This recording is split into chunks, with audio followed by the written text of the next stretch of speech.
வணக்கம் நண்பர்களே, welcome to the electrical doctor Tamil. நான் உங்கள் எலக்ட்ரிஷியன் ராஜ்குமார்.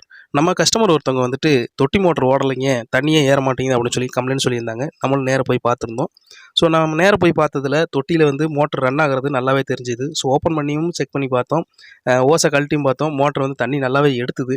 ஆனால் அவங்கக்கிட்ட கேட்டதுக்கு தொட்டியில் வந்து தண்ணி இருக்குது, ஏற்றி பார்த்தாலும் மேலே சின்டெக்ஸில் ஏறல, பட் வந்து தொட்டியில் தண்ணி குறைஞ்சிது அப்படின்னு சொல்லியிருந்தாங்க.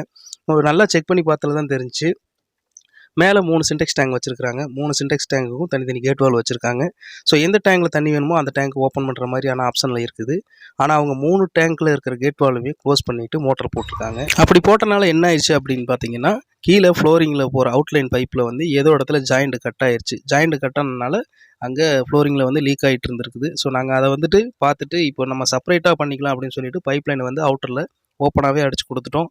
ஓப்பனாக அடித்து கொடுத்துட்டு ஏற்கனவே இருந்த பழைய அவுட்டரில் போகிற பைப் லைன் மோட்டர் லைன்லேயே வந்துட்டு அதை ஜாயின் பண்ணி மோட்டர் ரன் பண்ணி காமிச்சிட்டோம். மோட்டர் வந்து சூப்பராகவே ஓடுச்சு. ஸோ நீங்களும் இதே மாதிரி 3 டேங்க்கு 4 டேங்க் வச்சுட்டு ஒரு மோட்டர் வச்சுருந்தீங்க அப்படின்னா செப்பரேட் வால்வு போடும்போது அதை ப்ராப்பராக மெயின்டைன் பண்ணணும்.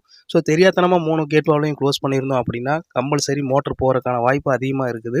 இந்த தகவல் உங்களுக்கு பயனுள்ளதாக இருக்கும் நம்புறேன். பயனுள்ளதாக இருந்துச்சு அப்படின்னா இந்த வீடியோக்கு லைக் பண்ணிவிட்டு மறக்காம நம்ம சேனலை சப்ஸ்கிரைப் பண்ணிடுங்க. ஃபேஸ்புக் இன்ஸ்டாகிராமில் பார்க்குறீங்கன்னா பேஜை ஃபாலோ பண்ணிடுங்க. நன்றி, வணக்கம்.